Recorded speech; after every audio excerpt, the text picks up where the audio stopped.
Hello Mathaholics, welcome to Nivaan math academy. अगर अब तक आपने चैनल को लाइक शेयर एंड सब्सक्राइब नहीं किया है तो please like share and subscribe. और आज का जो हमारे पास टॉपिक है वो है दिस एग्जांपल, जो कि हमारे पास Hamilton equation of motion and Hamiltonian function से रिलेटेड है। इतना क्लियर? तो सबसे पहले हम यहाँ पे समझ लेते हैं कि हमारे पास एग्जाम्पल क्या है, फिर इसके सॉल्यूशन पर चलते हैं। क्लियर बेटा? देखो, using Hamilton equation find the equation of motion of a projectile in space. हमारे पास स्पेस में प्रोजेक्टाइल की इक्वेशन ऑफ मोशन मुझे फाइंड करनी है with the help of Hamilton equation के हेल्प से। इतना क्लियर? तो सिर्फ हमें गिवन इतना है कि स्पेस में हमारे पास प्रोजेक्टाइल है और उसके हमें पर इक्वेशन ऑफ मोशन हमें फाइंड करनी है, वो भी हैमिल्टन इक्वेशन से। ठीक है, इतना क्लियर? तो अब इसका सॉल्यूशन देखते हैं। अब देखो, सॉल्यूशन में हमारे पास क्या है, स्पेस कैसे, मतलब X axis, Y axis, Z axis. अब देखो, मतलब प्रोजेक्टाइल का मतलब क्या होता है? प्रोजेक्टाइल मतलब फेंकने वाली चीज़ें, कि मेरे पास कोई भी चीज़ यहाँ से यहाँ तक फेंकी गई। जैसे कि अगर मेरे पास कोई भी, यहाँ पे मैं यहाँ पे हूँ, मेरे पास कोई ऑब्जेक्ट है, मुझे वो चीज़ फेंकना है, तो मैं ऐसे ही तो करके जब हम फेंकते हैं तो वो पहले ऐसे जाएगा, फिर उसके बाद वो नीचे आएगा। यही तो प्रोसीजर होता है। ठीक है बेटा? यहाँ पे हम बैठे हुए हैं, ठीक है, मैंने कोई ऑब्जेक्ट मुझे फेंकना है, तो जब मैं वो फेंकूंगी तो पहले ऐसे जाएगा, फिर वो नीचे आएगा। तो यही तो हो जाता है प्रोजेक्टाइल, मतलब इस तरीके से फेंकना। तो वही चीज़ है। तो जब हम यहाँ पे स्पेस में, ये मेरे पास X axis, Y axis, Z axis, this is origin. ये मैंने यहाँ पे इसको जो वाई एक्सिस है इसको जीरो लेवल माना, मतलब रेफरेंस लाइन जो मानी है वो वाई एक्सिस को माना है। ठीक है, reference line, okay, zero level. तो मैं यहाँ पे खड़ी हूँ, मैंने वो ऑब्जेक्ट फेंका, मतलब जो भी पार्टिकल है, या जब वो फेंकूंगी तो वो ऐसे जाएगा, ऐसे जाके ऐसे ही तो आएगा। तो जब वो ऐसे जाएगा तो हमने मान लिया कि मेरे पास पार्टिकल जब ऐसे मैंने फेंका तो वो मेरे पास वो यहाँ पर है पार्टिकल। तो यहाँ पर है, तो सिंपल सी चीज़ है। 3D में अगर मेरे को इस पॉइंट का, अगर मुझे कॉन्फ़िगरेशन बतानी हो, मतलब ये पॉइंट कहाँ पे प्रेजेंट है, तो मैं कैसे बताऊंगी? एक्स एक्सिस पे कितना चला, वाई एक्सिस पे कितना चला, जेड एक्सिस पे। तो इसके मेरे पास कोऑर्डिनेट क्या हो जाएंगे? X Y Z. ठीक है, 3D में जो हमारे पास है, किसी भी पार्टिकल की पोजीशन बताने के लिए हमारे पास कैसे बताते हैं कि वो एक्स एक्सिस पे कितना चला, वाई एक्सिस पर कितना चला, जेड एक्सिस पे। तो वही तो चीज़ होगी कि मेरे पास इस पार्टिकल की जो कोऑर्डिनेट होगी वो होगी एक्स वाई जेड। इतना क्लियर हो गया? कैसे? यहाँ पर बैठे मैंने ऑब्जेक्ट फेंका तो ऐसे जाता है, ऐसे सिंपल सा। रियल लाइफ में भी आप देख लो ना, ऐसे फेंकोगे पहले ऊपर जाएगा फिर नीचे जाएगा। तो वही चीज़ यहाँ पर है। तो मैंने यहाँ पे माना कि मेरे पास पार्टिकल यहाँ पे प्रेजेंट है जो भी मैंने फेंका है। ओके, अब देखो, वही चीज यहाँ पे लिखी हुई है। Let X Y Z be the coordinate है of the projectile in space at time T. Projectile का मतलब होता है जो फेंकने वाली चीजें होती है, क्योंकि जो मैंने ऑब्जेक्ट यहाँ से फेंका है वो मेरे पास कोई फेंकने वाली चीज, मतलब प्रोजेक्टाइल। ठीक है, इतना क्लियर? तो मेरे पास जो प्रोजेक्टाइल है उसकी जो कोऑर्डिनेट है यहाँ पे वो क्या है? X Y Z in space में एट टाइम टी पर। ठीक है, इतना क्लियर? अब देखो, मुझे तो इसके यहाँ पे इक्वेशन ऑफ मोशन निकालना है, वो भी with the help of Hamilton equation के हेल्प से। अब जब हैमिल्टन इक्वेशन वाला हम पोर्शन अब कर रहे हैं तो सेम प्रोसीजर वही चलेगा जो अब तक हमने इक्वेशंस में किया है। सबसे पहले हमें पता होना चाहिए कि यहाँ पे जनरलाइज्ड कोऑर्डिनेट क्या है।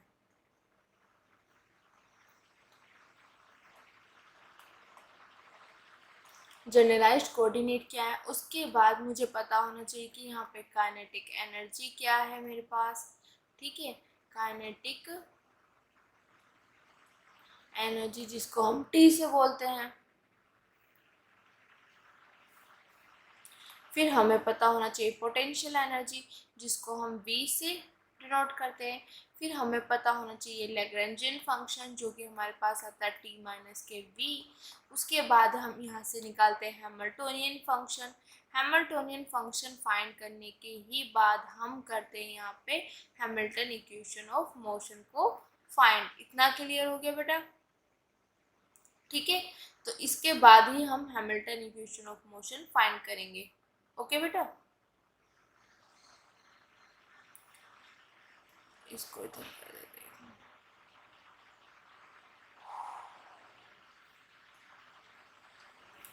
यहाँ पे हम फाइंड करेंगे हैमिल्टन,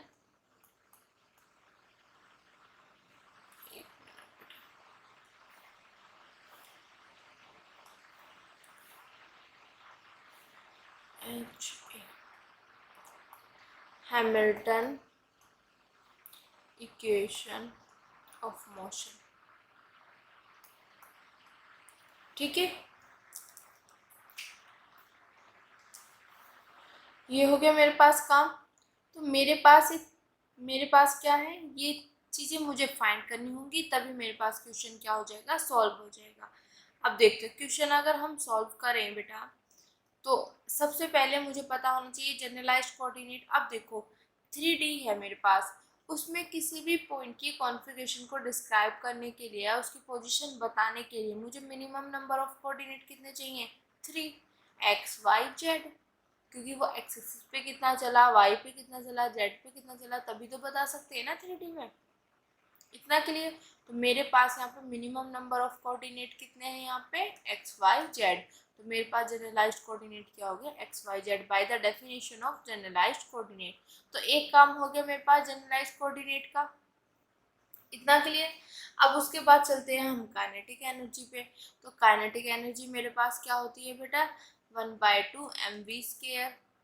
इसको इस तरीके से लिख सकते हैं हम। ठीक है, change in position upon change in time. कैसे?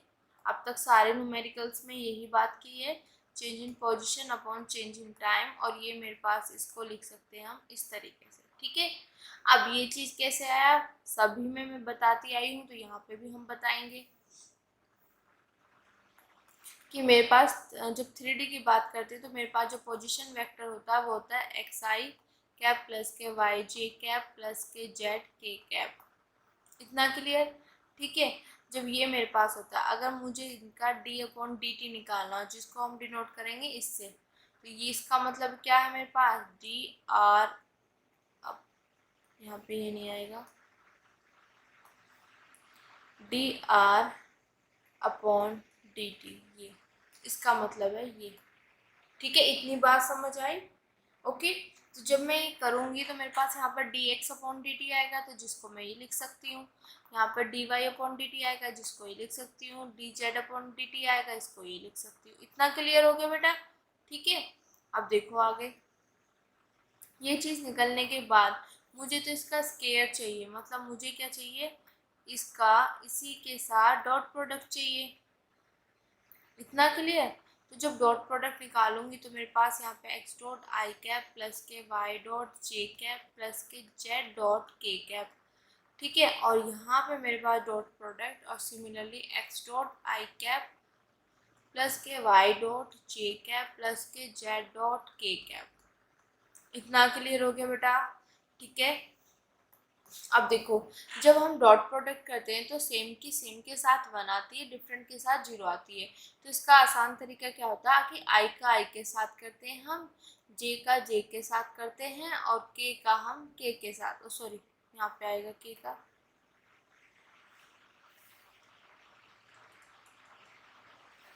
ठीक है बेटा? तो यहाँ पे हमारे पास देखो, आई वाले का आई वाले के साथ, ठीक है, और मेरे पास जो जे वाला है, जे वाले का जे वाले के साथ, और यहाँ पे मेरे पास के वाले का के वाले के साथ। ऐसे होता है डॉट प्रोडक्ट। ठीक है, आसान भाषा में जो हम करते हैं। तो मेरे पास I dot I cap dot I cap क्या हो जाएगा, 1। तो यहाँ से आ जाएगा मेरे पास एक्स डॉट का स्केयर, यहाँ भी है यहाँ भी है, तो ट्वाइस हो जाएगा, मतलब स्केयर ट्वाइस, तो मतलब मतलब 2 टाइम्स हो गया, इसका स्केयर हो जाएगा। ठीक है, इतना क्लियर? फिर जे कैप के साथ डॉट प्रोडक्ट 1, तो यहाँ पे आ जाएगा वाई डॉट का स्केयर। प्लस के जेड डॉट का के सेम प्रोसीजर। तो मेरे पास ये निकल के आ गया। तो यहाँ से मुझे काइनेटिक एनर्जी निकल गई और जहाँ m मेरे पास जो मास है वो है प्रोजेक्टाइल का, जो चीज़ जो ऑब्जेक्ट मैंने फेंकी है ना उसका।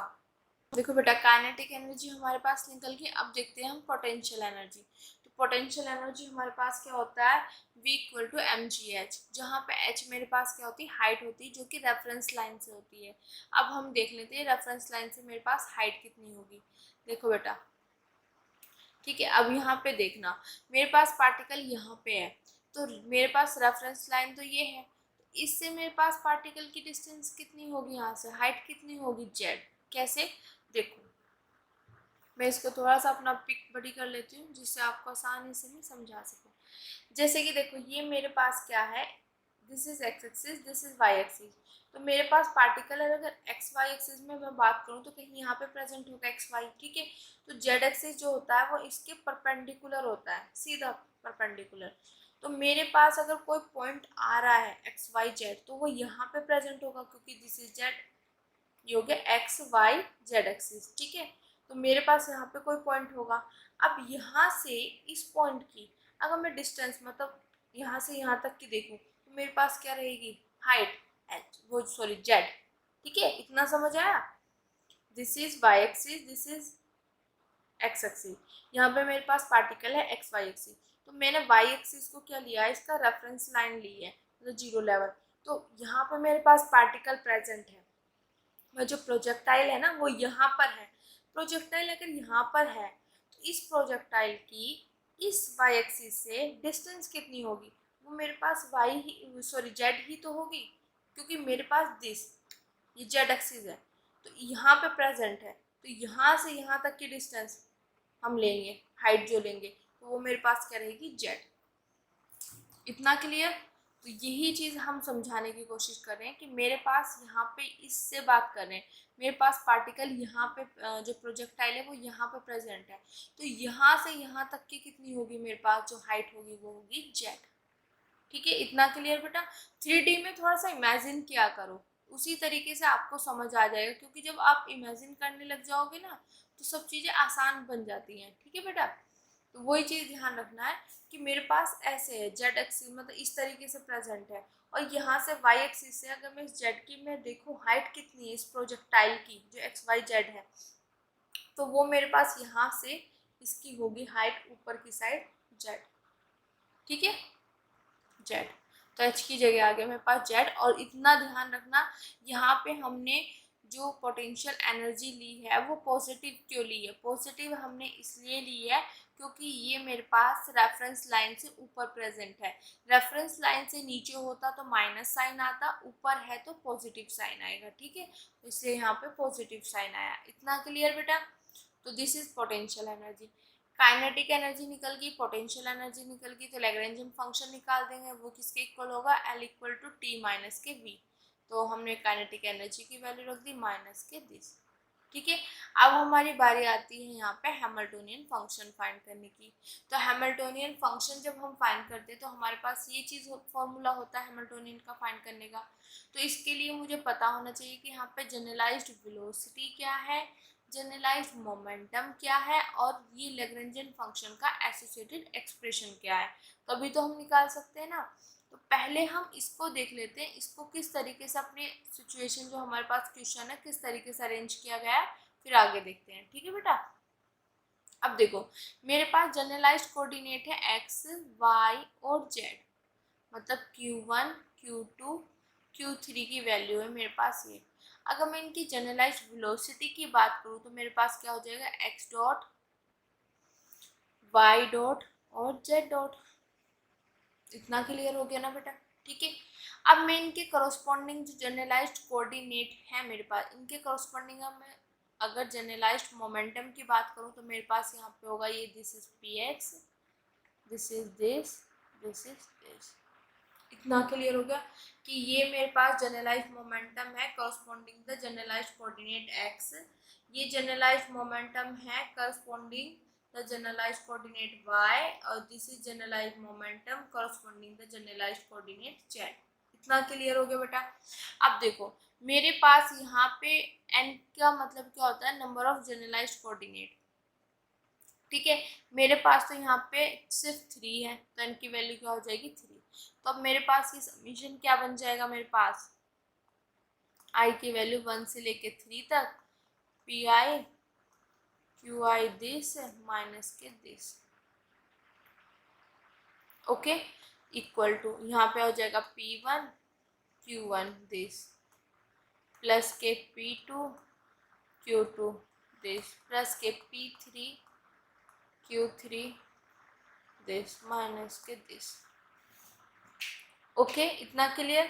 अब देखो P1 मतलब मेरे पास जो फर्स्ट जनरलाइज्ड कोऑर्डिनेट है यहाँ पे, P1 के जो फर्स्ट जनरलाइज्ड कोऑर्डिनेट है उसके कॉरस्पॉन्डिंग क्या है मेरे पास यहाँ पे, जनरलाइज्ड मोमेंटम Px, तो इसकी जगह Px यहाँ पे आएगा दिस प्लस Py और दिस Pz और दिस और यही चीज मैंने यहाँ पे लिखी हुई है, फर्स्ट सेकेंड और थर्ड। ठीक है बेटा, बात समझ आएगी कैसे आया। अब देखो, इसको फाइंड करने के लिए मुझे ये पता होना चाहिए, ये और ये और ये। अब देखो, जब हम यहाँ पे लैग्रेंजियन फंक्शन का एसोसिएटिव एक्सप्रेशन फाइंड करेंगे तो उसी में हमारे पास ये और ये और ये भी निकल जाएगा, मतलब एक काम करेंगे दोनों चीज मेरे पास निकल के आ जाएगी। अब देखो यहाँ पे ध्यान देना, जब हम कोई भी फंक्शन होता है जो कि लैग्रेंजियन वेरिएबल्स का फंक्शन होता है, वहाँ से हम अगर ये वैल्यू जनरलाइज्ड वेलोसिटी की वैल्यू निकालूं और इसको इसी में पुट कर दूं इस फंक्शन में, तो एक नया फंक्शन आएगा। इसी फंक्शन को हम बोलते हैं, नए फंक्शन को एसोसिएटेड एक्सप्रेशन, और ये जो फंक्शन आता है ये होता है हैमिल्टोनियन वेरिएबल्स का फंक्शन। इतना क्लियर हो गया। तो सेम काम हम यहाँ पे एल के लिए करेंगे कि मेरे पास यहाँ पे एल होगा और यहाँ पे मेरे पास जो जनरलाइज्ड वेलोसिटी है वो निकालेंगे। तो यहाँ पे क्या है, मेरे पास एक्स डॉट है, वाई डॉट है और जेड डॉट है, तो इनकी वैल्यू निकालो। इसमें अगर मैं पुट कर देती हूँ तो मेरे पास जो नया फंक्शन आएगा वही मेरे पास क्या होगा, एसोसिएटेड एक्सप्रेशन फॉर एल। इतना क्लियर हो गया। तो इसको फाइंड करने के लिए मुझे ये चीज़ निकालनी, जो कि मैं अभी बता रही थी कि जब हम इसको फाइंड करेंगे तो ये चीज़ ऑटोमेटिक निकलेंगी, निकालनी है। अब देखो, जब हम इनको निकालेंगे तो किस तरीके से निकालते हैं बेटा, हमारे पास तो तरीका होता है। क्या तरीका है हमारे पास निकालने का, हमें पता है कि पी आई इक्वल टू कल एल अपॉन कल क्यू आई डॉट। अब यहाँ पे मेरे पास पी आई मतलब जनरलाइज्ड मोमेंटम की जगह क्या है, एक बार पी एक्स है, एक बार क्या है पी वाई है, एक बार क्या है पी जेड है। ठीक है, अब यहाँ पे कल एल अपॉन, यहाँ पे इसके लिए क्या आएगा, कल एक्स नॉट क्यू, देखो P X naught Y naught Z naught. ठीक है, तो इसी तरीके से तो होगा, यहाँ पे होगा वाई नॉट, यहाँ पे होगा जेड नॉट। इतना क्लियर हो गया। वही चीज़ मैंने यहाँ पे लिखी हुई है, पी एक्स देखो कल एल अपॉन कल एक्स नॉट, कल एल अपॉन कल वाई नॉट, कल एल अपॉन कल जेड नॉट। ठीक है, इतना क्लियर। अब वैल्यू निकाल लो इनकी। जब वैल्यू निकालेंगे यहाँ से तो यहाँ पे लैग्रेंजियन फंक्शन को का पार्शियल डेरिवेटिव करना with respect to X dot के। तो यहाँ पे देखो, मेरे पास यहाँ पे तो एक्स है नहीं, ये जीरो, यहाँ भी नहीं है एक्स डॉट, सिर्फ मेरे पास यहाँ पे है, तो 1/2 एम 2x डॉट, इससे ये cancel M X dot. Similarly Y के उसमें ये जीरो ये जीरो ये जीरो, सिर्फ ये बचेगा, तो 1/2 एम टू दिस, इससे ये कैंसिल। सिमिलरली अगर मैं बात करूँ जेड नॉट के लिए, ठीक है, तो ये जीरो मेरे पास यहाँ से, सॉरी पेंसिल, ये जीरो और ये जीरो, तो यहाँ से 1/2 एम 2 जेड नॉट, इससे कैंसिल, तो एम जेड नॉट। इतना क्लियर हो गया बेटा। ठीक है, निकालने के बाद बट हमारा मेन टारगेट तो ये निकालना है, तो यहाँ से अगर मैं इसको निकालना चाहूँ तो इधर मल्टीप्लाई में, इधर जाके डिवाइड में, इधर मल्टीप्लाई में, इधर डिवाइड में, इधर मल्टीप्लाई में, इधर डिवाइड में, तो मेरे पास ये वैल्यू आ गई। अब जैसे ही ये वैल्यू आई अगर मैं इसमें पुट कर दूँगी तो मेरे पास ये आ जाएगा, तो वही चीज़ है, ये निकल के आ जाएगा। क्या किया यहाँ पे, सिर्फ इनकी जगह मेरे पास वैल्यू पुट कर दी, दिस ओके, क्लियर हो गया बेटा। अब जैसे ही मेरे पास यहाँ से वैल्यू निकली है तो आप यहाँ पे इसको सिंप्लीफाई भी कर सकते हो। 1/2m, यहाँ से एम स्केयर कॉमन है तो एम स्केयर कॉमन ले लिया और यहाँ पे बचेगा पी एक्स स्केयर प्लस के पी वाई स्केयर प्लस के पी जेड स्केयर माइनस के एम जी जेड। तो यहाँ से एक एम से यहाँ से एक एम कट जाएगा तो अपॉन में बच जाएगा मेरे पास यहाँ पे 1/2m P x square plus के पी वाई स्केयर प्लस के पी जेड स्केयर माइनस के एम जी जेड। अब आप देख सकते हो इसको यहाँ पे बाद में। अच्छा, ये मैंने यहाँ पे ऑलरेडी आगे सिंप्लीफाई किया हुआ। इतनी बात समझ आ गई, इसको इस तरीके से भी हम कर सकते हैं। ठीक है बेटा, आगे सिंप्लीफाई। अब आगे देखो, जो मेरे पास यहाँ पे वैल्यू आगे निकल के, एक तो इसकी वैल्यू आ गई और ये वैल्यू आई।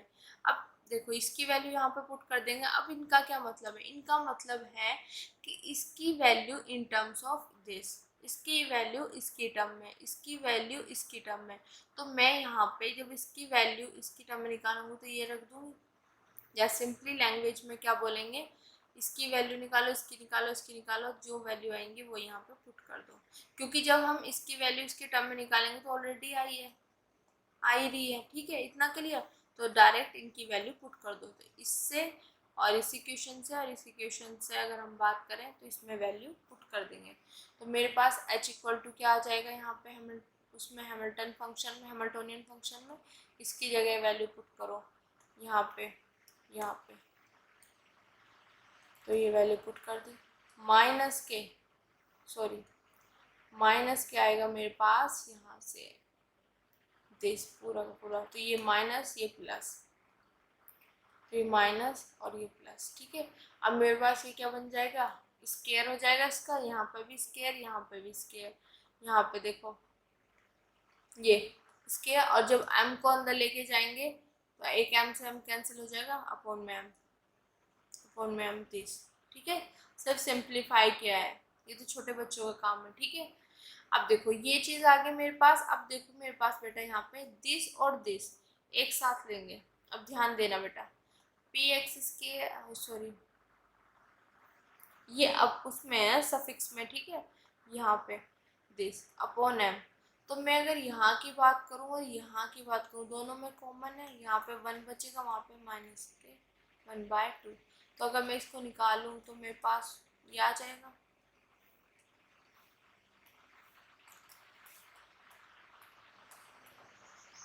2 माइनस के 1/2। तो ये मेरे पास आ जाएगा 1/2। तो यहाँ से हो जाएगा दिस ऑन 2m। इतनी बात समझ आ गई बेटा यहाँ से।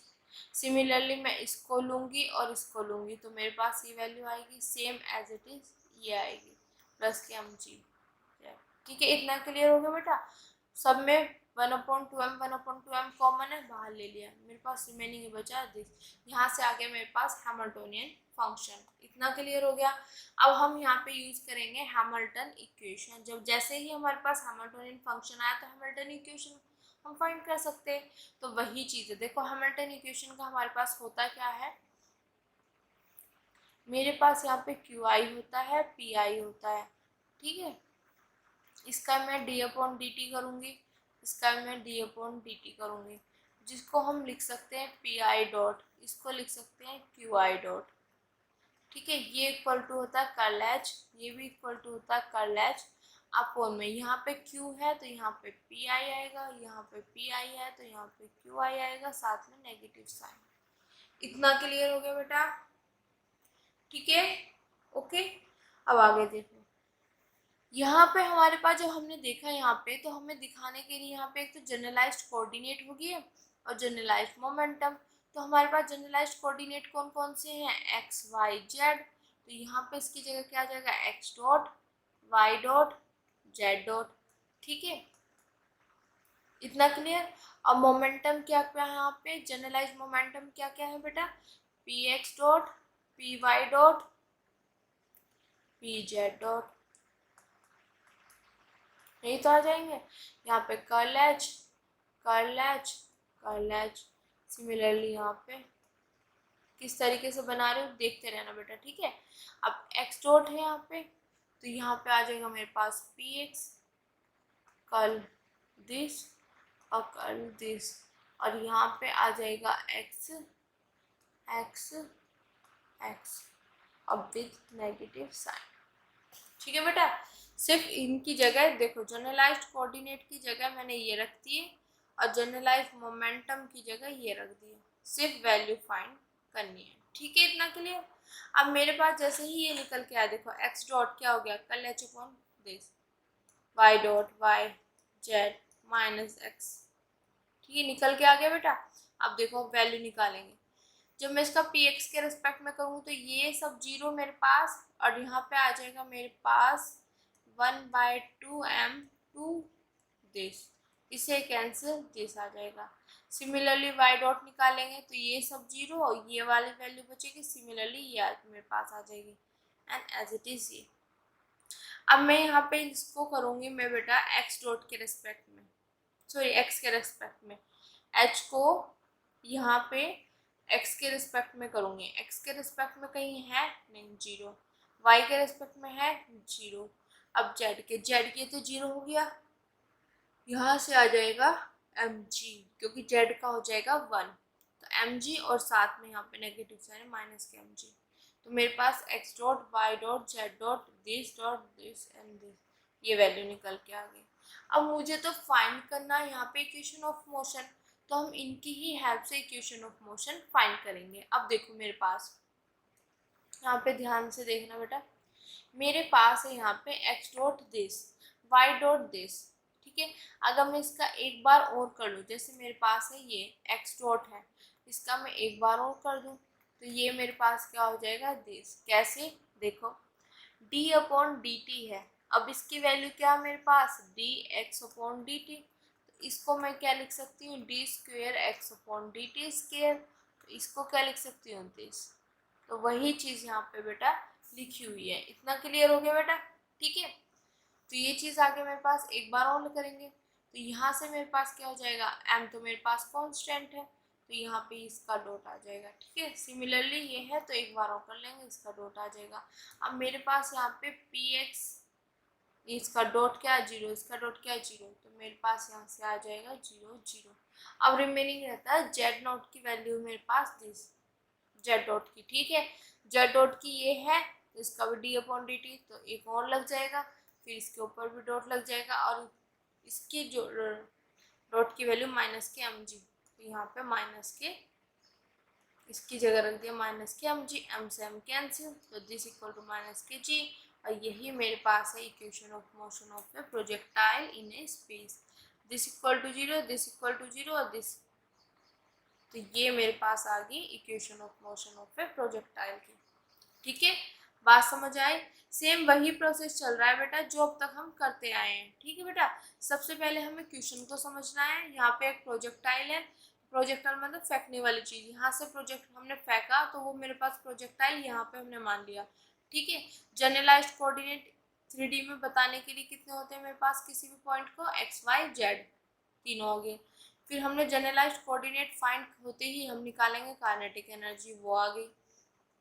पोटेंशियल एनर्जी में हमें क्या चाहिए था, एम जी एच हाइट चाहिए थी, तो मेरे पास ये रेफरेंस लाइन है, तो रेफरेंस लाइन से इस पॉइंट की हाइट कितनी होगी जेड, क्योंकि यहाँ पे प्रेजेंट है मुझे सीधा चाहिए, this is Z, Z axis है, तो जेड एक्सिस पे कितना वो आ जाएगा यहाँ पे, ठीक है। इतना क्लियर। हाइट, काइनेटिक एनर्जी निकल जाएगा मेरे पास, काइनेटिक एनर्जी निकलने के बाद और पोटेंशियल एनर्जी निकलने के बाद मेरे पास लैग्रेंजियन फंक्शन आ जाएगा, लैग्रेंजियन फंक्शन निकलते ही हमारे पास हैमिल्टोनियन फंक्शन आ जाएगा, अकॉर्डिंग टू सिचुएशन जो हमारे पास है उसमें चेंज कर दिया।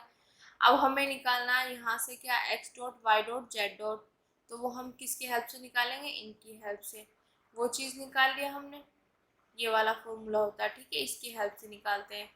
निकालने के बाद इसमें वैल्यू पुट करेंगे लैग्रेंजियन फंक्शन में, तो मेरे पास ये आ जाएगा, ठीक है। ये आने के बाद और इसकी वैल्यू आने के बाद यहाँ पे सब में पुट कर दो, पुट कर दिया सब में, पुट करके यहाँ पे सॉल्व कर दिया, तो मेरे पास एच आ गया, मतलब हैमिल्टोनियन फंक्शन आ गया। हैमिल्टोनियन फंक्शन आते ही हम निकालेंगे यहाँ से हैमिल्टन इक्वेशन ऑफ मोशन, जिसको अकॉर्डिंग टू सिचुएशन मैंने क्या कर दिया, चेंज। ये चीज़ आ गई, यहाँ से वैल्यू निकाल दी। हमें फाइंड करनी है इक्वेशन ऑफ मोशन, तो मैं क्या करूँगी, इसका डॉट करूँगी एक बार, इसका करूँगी, इसका करूँगी, तो डी अपॉन डी टी इसका कर दिया, डी अपॉन डी टी इसका, डी अपॉन डी टी इसका, तो सॉल्व होके मेरे पास ये आ गया।